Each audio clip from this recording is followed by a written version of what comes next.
I dislike everything about your mother. We desire to reside with our family in solitude, so depart."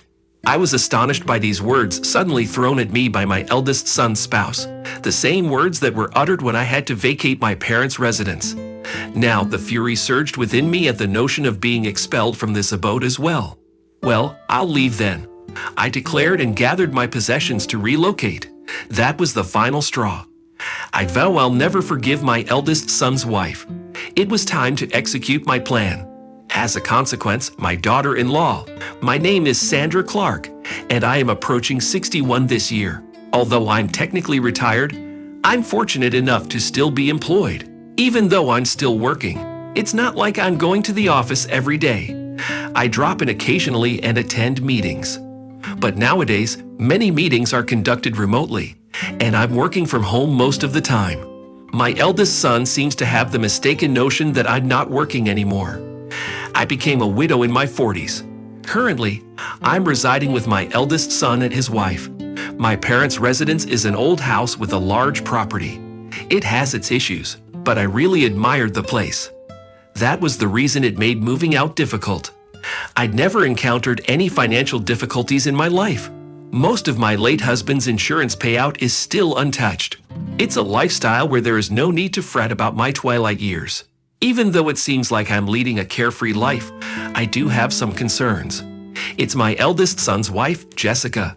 The daughter-in-law has a strong-willed nature and frequently clashes with me. This isn't a recent development. It began when she came to inform us of her intention to marry my son. I can't forget the attire she wore when she first introduced herself, a tracksuit that seemed more suitable for high school. She claimed she wanted me to see her without any facade, but I consider it an unreasonable action from a logical standpoint. It might be too much to label it as sophistry, but she is very argumentative and eloquent, which complicates things. I questioned why my eldest son chose her as his spouse, and later learned that Jessica was the one who approached him. She may be unconventional, but she is attractive. I believe my naive and somewhat sheltered son was captivated by her, and even after they decided to marry, the situation remained the same with her. To put it kindly, she's not affected, but to put it harshly, she appears to lack common sense in her behavior. I truly wanted to object to their marriage, but I convinced myself that it's what my son desired and maintained my composure. The outcome is what is currently unfolding. My son didn't want to leave me alone at our family home, so he insisted we live together after the wedding. Initially, I thought Jessica would oppose this, but it turned out that she also favored cohabitation. The reason became apparent shortly after we started living together. Jessica, however, never performed the household tasks and delegated everything to me: cleaning, laundry, and meal preparation.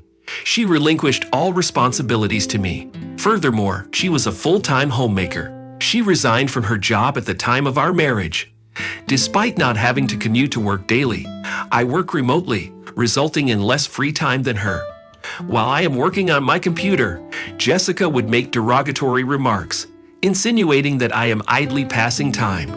Initially, I would dismiss it with a laugh, as it was too bothersome to argue every time, but it certainly bothered me when it persisted.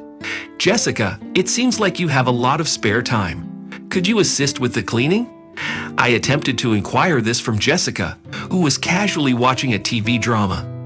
Jessica responded with a deeply repulsed expression, exaggerated sigh, and explained that she refrains from doing housework for my well-being. She asserted that if she were to do the housework, it would deprive me of my sole responsibility. According to Jessica, this would lead to a sedentary lifestyle, which is unhealthy for seniors, and there is also a concern about dementia due to lack of mental stimulation. In other words, Jessica apparently allows me to do the housework due to her peculiar reasoning, which almost gave me a headache. "I agreed to live together to ensure you don't become lazy, Mother," she said with a half smile, leaving me speechless and bewildered. Sincerely, regret initiating cohabitation. I'd lament each day that I could have evaded witnessing things I didn't desire to. See if I had remained separate, performing household tasks while being observed by Jessica daily is nothing but torment. Reaching my threshold, I chose to converse with my eldest son.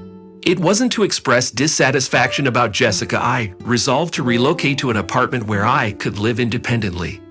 The house we are currently residing in is old and has numerous elevation variances.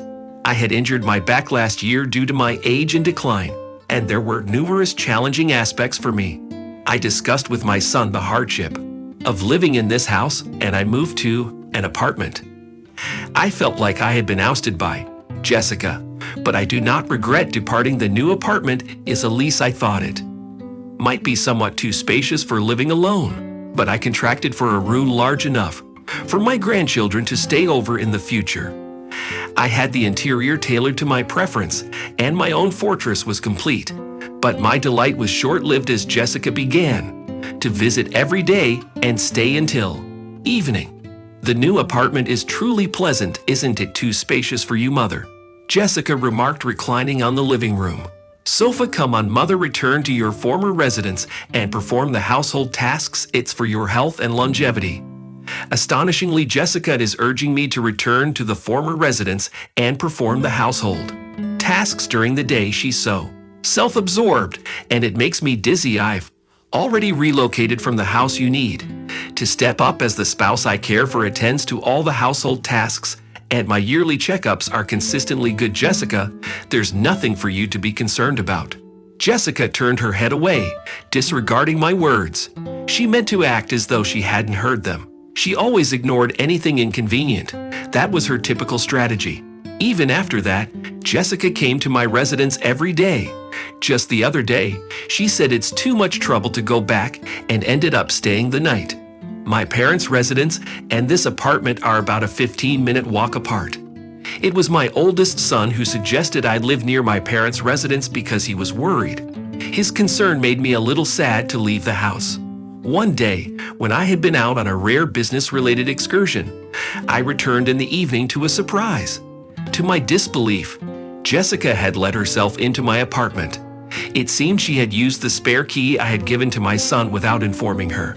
"Welcome back," she said, lying on the floor in front of the TV, not even bothering to get up. "Jessica, that spare key is meant to be used in emergencies, not for you to let yourself in when I'm not home," I said, feeling uncomfortable knowing that she'd been in my apartment while I was away. I replied, and for the first time, I firmly told her so. She seemed taken aback since she was used to my normally quick-to-forget anger. She shot me an annoyed look, but I stared right back. "You really are a miserly mother-in-law. I can't stand that about you." Jessica began yelling at me. "I can't stand anything regarding you, even this flat. We're a household, so you should depart." With that, she attempted to escort me out the main entrance. It appears she couldn't bear the idea of me residing in this flat. She was disturbed that they were living in the old residence while I was here, stating it was unjust. The lease for this place is being covered by James, isn't it? It wouldn't be odd for us as family to reside here. That's what living beyond your resources means. It appeared Jessica thought my son was covering the rent for the flat. That explained why she was always appearing here. In her mind, the flat should have been a place for her family to reside. "Very well, I will depart," I countered, staring her down. I consented to move my possessions out within 3 days. Jessica seemed doubtful, demanding I telephone a moving company in front of her. I instantly phoned a moving service from my smartphone and arranged for them to come in 2 days. As she departed, I observed her receding figure and began devising a plan. I vacated. As promised, my new residence was an apartment specifically for seniors. I resolved to test it out for 2 weeks. I handed over the keys and rental papers to Jessica, requesting a modification in the agreement through the real estate agent to the landlord. As I've known the landlord for a long time, they were adaptable and accommodating, which was a relief. My oldest son was furious with Jessica for kicking me out.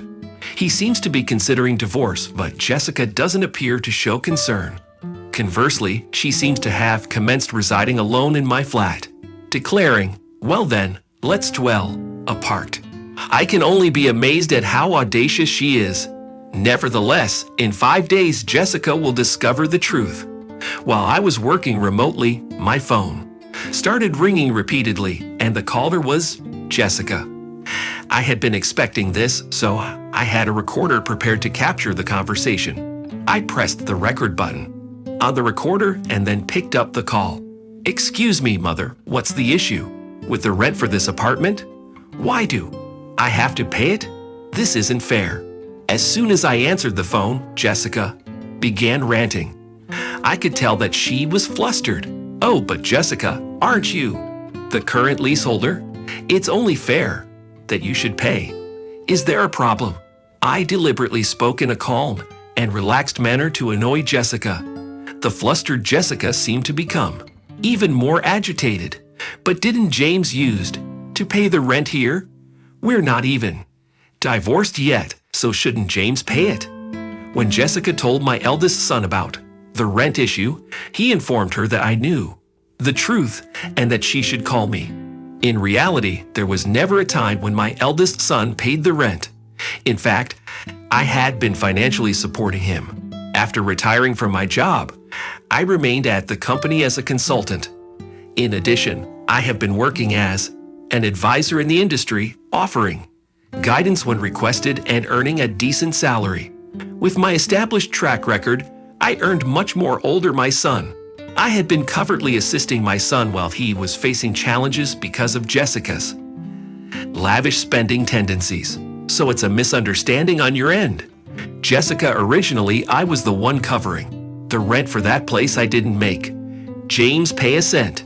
Jessica, who had been hoping to relish living separately in the new apartment, seemed astonished and caught off guard. Jessica only said what she desired to express. Before disconnecting the call, I promptly reached out to my older son and let him listen to the recorded conversation. I've been enduring it for a while as well, but I'm at my limit. You feel the same, right? I'm aware that my son is exhausted from repaying the debts that Jessica has amassed. No matter how mature my son may be, as a parent, I can't help but lend a hand. Even if people say I'm too lenient, I believe it's natural as a parent. My son responded in a low voice, "I'll divorce her. I'm tired too. He'll follow my instructions then." I informed my son of my plan and gave him instructions. I first asked him to take paid leave for about 3 days from today. I directed him to discreetly relocate his important belongings without letting Jessica know we don't want her noticing any large trucks, as she might be hanging around nearby. I had instructed him to gradually move things out during the night. The location where the important belongings were moved was somewhere Jessica was unaware of. It was a single-family home that I had sought for as a final dwelling. In this manner, the scheme advanced covertly. Subsequently, after 3 days, there was an additional phone call from Jessica. She appeared much more agitated than the previous day. What are you so agitated about?" Similar to the previous day, I interacted with her in a deliberately calm manner. Jessica was excessively anxious, almost in a state of panic. "Mother, our residence is up for sale, and I received a call from my parents informing me that my possessions have been delivered to their residence." What does that signify? Apparently, my eldest child had relocated. Following my instructions, he had dispatched Jessica's possessions to her parents' residence and put the residence she resided in for sale, leaving it vacant. The landlord informed me that if I cannot afford the rent, I should vacate. I thought I should seek advice from James, and upon arriving home, there were chains and a padlock on the gate, and I couldn't gain entry. There's even a sign indicating that it is for sale. Jessica was nearly hysterical. She must have been taken aback when she arrived home. I have already formally entered into a sales agreement with a real estate agent. We could no longer access that residence. Jessica, there are a few things I want to rectify. I began like that. Now is the moment to release all my accumulated tension. Firstly, I am no longer your ex-mother-in-law, correct? Yesterday, James was supposed to initiate divorce proceedings. You signed it, didn't you? You and I are now strangers. Yesterday, my eldest child had submitted the divorce papers to the city office. It appears that the divorce papers were signed by Jessica a long time ago. Threatening to terminate the marriage if he did not follow her instructions was apparently a pattern of hers. My oldest son believed that someday Jessica would reform. She was the individual he had adored enough to wed. When faced with divorce, he had no option but to give in, as he once informed me. But it appears my oldest son has awoken. He signed his signature on the divorce documents that were always utilized as a threat and handed them in. The divorce documents have been officially acknowledged. You always mentioned to James that you could end your marriage anytime. Aren't you content now that things have gone your way, Jessica? On the opposite side of the phone, I sensed Jessica holding her breath. She wanted to reply but couldn't find the words. She must be feeling aggravated. Besides, I'm concerned about you after divorce. You can't continue to live in that apartment without working, can you? And relocating costs money too. It's challenging. How did you even manage to pay this amount? I can't believe it. Jessica didn't conceal her anger anymore. She shouted at me and continued to swear at me. She said she married my son because my late husband left an inheritance. However, I oversee all the inheritance and she cannot move a penny of it. She screamed that nothing was going well. Despite marrying for the purpose of repaying debts, of course, I let my son listen to this conversation as well. If it came to a divorce settlement, the recording is what I was planning to present as proof. I thought it was the end, so I patiently waited for Jessica to finish her tantrum. I think she spoke passionately for approximately 15 minutes, effortlessly. I regret I've been disavowed by my relatives. I have no place to go. Please assist me. Ultimately, she began imploring me for assistance, weeping.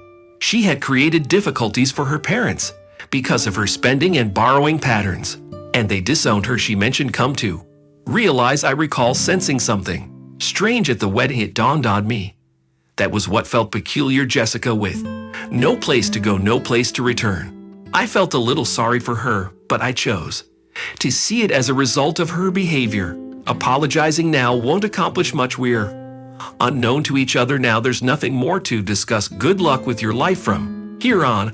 I concluded the call with Jessica. After stating that I felt a sense of relief after our call, Jessica apparently caused a commotion at my oldest son's workplace. My son informed me the situation escalated to the point of contacting the police when he arrived home from work. Jessica, who had been living at the apartment without paying rent, had her keys altered by the landlord while she was absent. Apparently, she can't even gain entry into her apartment now. She probably tried to contact me or my son, but we had deactivated our cell phones and switched to new ones. We changed our numbers too. I can only envision the hopelessness she felt upon discovering she can't get through. No matter how many times she attempts, we didn't disclose our new address either, so she can't reach out to us. After causing a disturbance at my son's company, she was issued a restraining order. Without any alternative choices she appeared to possess, reverted to her estranged relatives. Upon her arrival, she was confronted with an astonishing sight. The baggage I had dispatched to her family residence was abandoned in the downpour in the backyard. Allegedly, she was not even permitted to set foot inside the residence. The lease she had neglected to pay for the flat had been charged to her parents, potentially exacerbating their fury.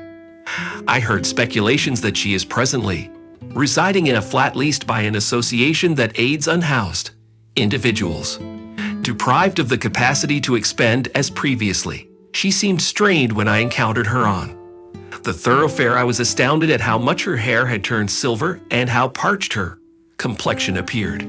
She had transformed so significantly I scarcely recognized her initially.